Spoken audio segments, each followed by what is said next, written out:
everyone, it's Nicole. Welcome back to my channel and another paper crafting video tutorial. Today we're going to do some easy stencil layering birthday cards using products from the Simon Says stamp, To Love and To Be Loved releases, and neither card requires any coloring. You've got to love that. We're going to start by stamping images from the Sweet Treats stamp set here on some fog cardstock. Now, I picked to do my stamping on fog cardstock because my backgrounds are also going to be fog cardstock, and this is going to help the edges of the die cuts blend into the background a little bit. Plus, this color of cardstock is light enough that my ink blending is still going to show up beautifully. Now, I am using all of my paper here, and I did stamp 6 cupcakes, and I even stenciled 6 cupcakes, truth be told. However, full disclosure, we're actually only going to end up using 5. As I looked at my cupcakes and laid everything out onto my background, I really thought 6 was too many. I needed to leave a space for my sentiment, and so I am going to leave a couple of those out. I'm also not going to use many of the small images that I stamped. I had thought there might be some stencil layering for the smaller hearts on here, and there was not. So I decided when I looked at my card, I really didn't need those, and I wasn't going to add any coloring. Now I am taking another product. This is called the Outline Hearts Stencil. There is also a coordinating background stamp for this if you want some outlines for your hearts. I am not going to be using that outline because I want my hearts to really blend into the background, as you may have guessed, looking at the colors of ink I'm using with this 4-piece layering stencil set. I love these hearts and I love this layering stencil. If you wanted to do a super colorful, busy background and make that the focal point, this stencil set would be fantastic. I, however, really want this to blend into the background and for my cupcakes that we'll be stenciling here in a minute to be the prominent, focal point of this design. I do love having something in the background though, so for this I am using Lost Shadow Distress ink with 2 of the stencils and white pigment ink with the other 2. I am lining them up, and they are very easy to just kind of eyeball and line up, and I am using either a blending brush or paper pouncer to add my ink. Now you might be saying, but Nicole, the bottom portion of your panel doesn't have any stenciling. That is because I am creating 5x7 cards here today, and we are going to do all of the layering for the top part of the card, and then I'm going to go back with my stencils and fill in. This will ensure that I've left enough room for everything here at the bottom. This also gives you a seamless look, and I love that. With 6x6 stencils, many times, not always, but many times, you can adjust them to work with a 5x7 card design or even a slimline card design if you want to. I've really been loving doing the 5x7 cards lately as it gives you much more real estate. For this particular card, I knew I wanted to use multiple cupcakes, so I opted for the 5x7 card base. If you wanted to make it a little bit smaller, you could use 4 on an A2 card base, which is 4 1/4 by 5.5 inches. So once I have all of my backgrounds stenciled, and yes, I am doing 2 backgrounds at once because I figured while I have all of my stamps, dies, stencils out, I might as well. I am going to go ahead and place my backgrounds in my splatter box with a little bit of the Spellbinder's white splatter. I'm actually reactivating some that was already in my box from a previous project, and I'm going to add white spatter all over my background. Something to keep in mind is that your white pigment ink especially, but the Lost Shadow Distress ink too, is going to soften and fade as it dries and absorbs into the cardstock, but you're going to get this really fantastic ghosting effect with the white hearts. So don't dismay. It's one of my favorite techniques. I think it would also look amazing with snowflakes. Now we're going to take some of my favorite colors of Simon Says Stamp Positively Saturated ink and the Stencil, and we are going to start ink blending. These are going to be bright, springy type of colors. Here in the United States, where it is cold and wintry most places, I always love doing bright, happy, springy colors, and this is no exception. These stencils are so easy to line up. You can see on this stencil that it has little outlines, and it even tells you what each set of stencils goes to. I am only using the large and small cupcakes plus that one kind of iced looking heart is what I'm going to end up using today.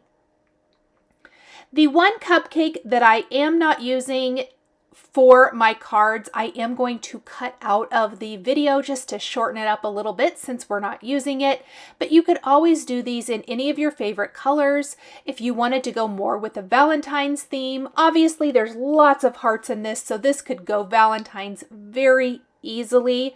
And I am such a heart girl, so I would love this in all pinks and reds. I think that would be amazing.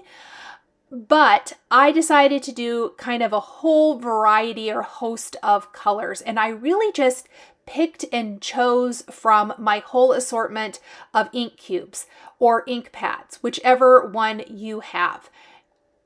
And I'm just going to keep working through them, and just like the white pigment ink, as the ink dries, it is going to absorb into the cardstock, it's going to smooth out, and it's going to lighten a little bit. Now you'll notice that in between each color change, I am taking some rubbing alcohol and a rag, and I am cleaning my stencil so I don't accidentally transfer one ink color to the next cupcake. I highly recommend keeping some handy for use when you need to adjust or clean up your stencils or work surface. I know I talk about this a lot in my videos, but I am a big proponent and fan of creating more than one card at a time if you can. In this instance, I was able to have a couple of panels stamped, and then I was easily able to stencil 2 at a time. I'm not going to do a lot of that here on camera or show you that since I'm stenciling the exact same thing for each card, but that is how you can get multiples. And if I wanted to do even more than that, I could very easily have a bunch of stamped panels ready to go and be stenciling them. Now let's talk about the outline for the stamped cupcakes. I don't think I mentioned it earlier. I did stamp all of my images with some, I believe I used Pink Fresh Studio Licorice ink. What I was looking for was a dye ink that had kind of a very soft black outline. I didn't want a super harsh black outline for my images, but yet I still want the definition of the outline or the outline of those images. So I chose to use that color. I think Soot from Lawn Fawn would also be a really good option, or just some sort of a grayish black color. Look how fun these cupcakes are looking. Now I know a lot of you are big fans of the layering stencils because coloring may not be your favorite. And I think it's fantastic that so many of our favorite companies are coming out with amazing stencils that allow us to easily color in our images just like that. This is something that if I was coloring with markers, I for sure would not be doing multiple cards, just because the process of coloring in all of these images would take much longer than what it's taking to apply a little ink through a stencil. That is something else to keep in mind. If you are on a time crunch, layering stencils will often save you a ton of time in that card creation process. So we are going on our last cupcake here. I am not going to be doing the final little cupcake in the other corner. And we are going to finish stenciling this, and then we can die cut all of our images with the coordinating Sweet Treats dies. These dies do cut nice and close. I love that it doesn't leave a super wide border. Even though I have stamped my images on the fog cardstock, which matches my cardstock background, I think I would still like this with a white cardstock outline as well, just because it's not leaving a really wide border.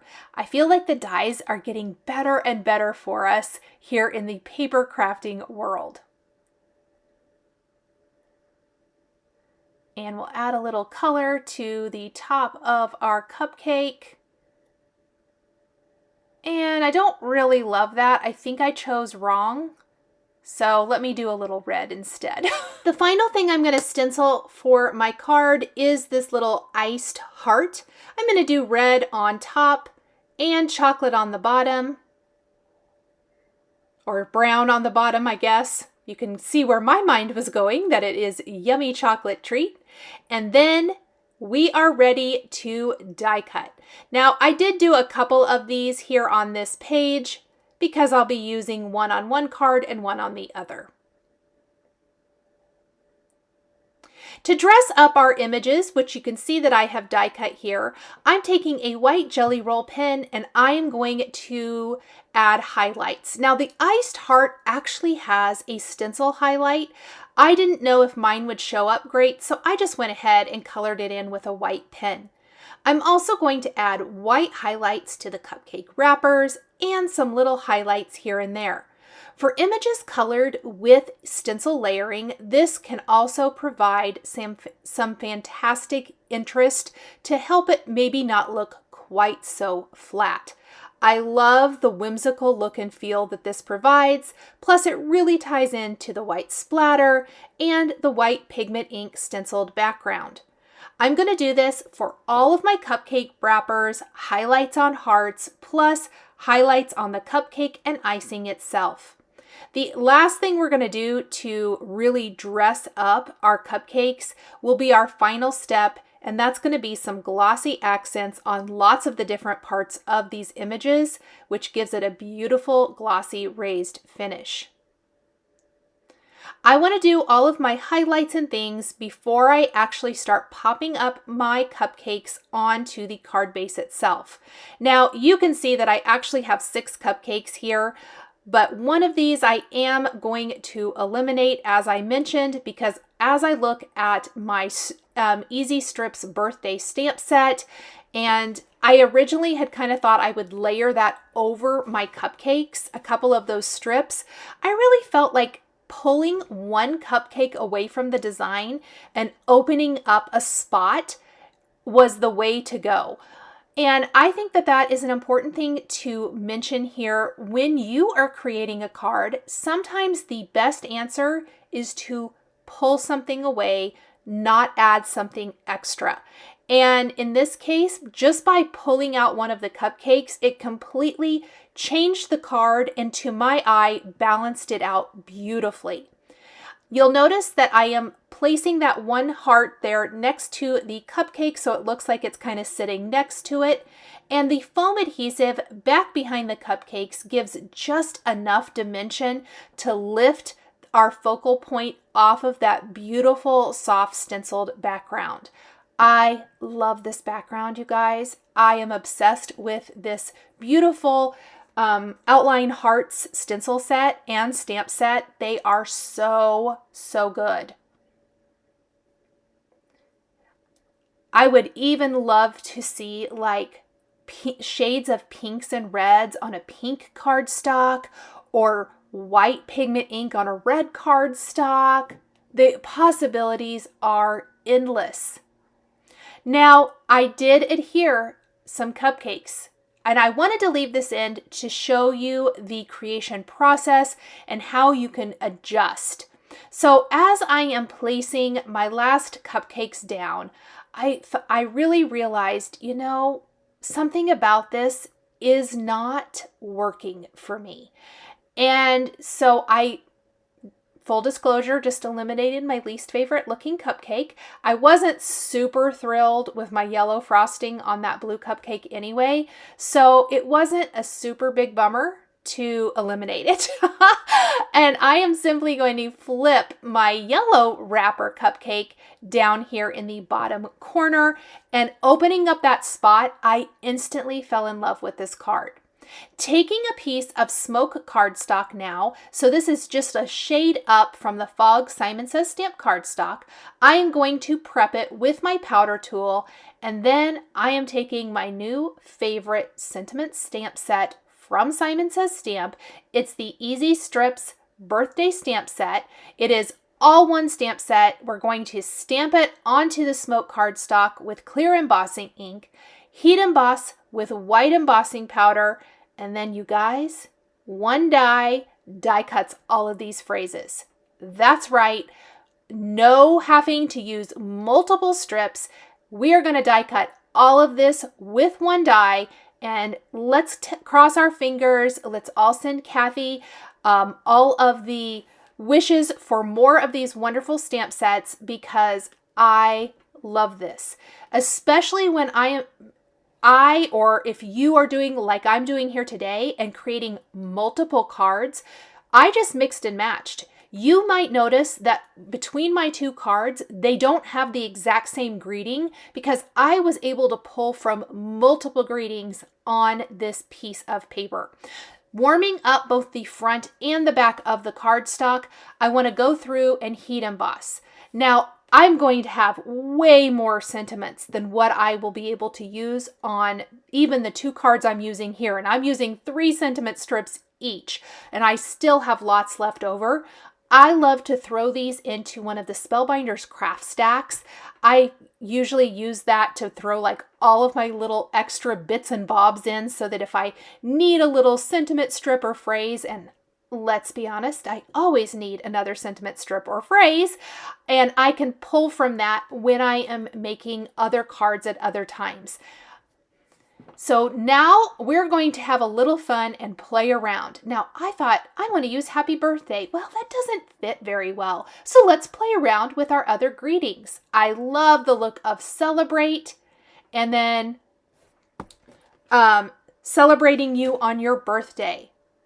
I think that's super cute. So now we're going to take foam adhesive strips and we are going to start popping them into this open spot. Now you may notice, I haven't mentioned it yet, but this card is really broken up in 2 sections. Each cupcake is its own section. And then that open spot, which did have a cupcake, is now the sentiment section. So it's a 6-section card, essentially. I kind of broken it up into blocks, if you will.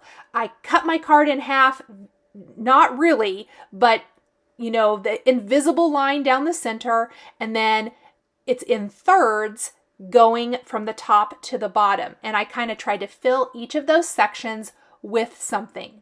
Now, once my sentiments are in place, I'm going to go in with glossy accents, and I'm adding it to all of the heart sections. So any of the hearts tucked into cupcakes, heart sprinkles, icing on the heart, and we want to allow that to completely dry. This new sequin embellishment mix from Simon Says Stamp, the Conversation Heart embellishment mix, is perfection for the colors I used in this card.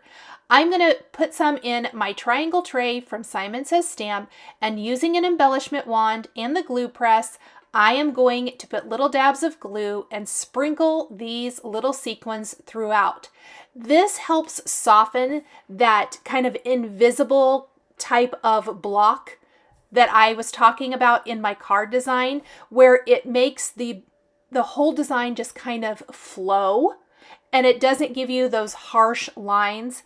I know there's not actual visible lines, but you can see them in a card. This is one of my favorite design elements, and I highly recommend, if you've never done it, to give it a try.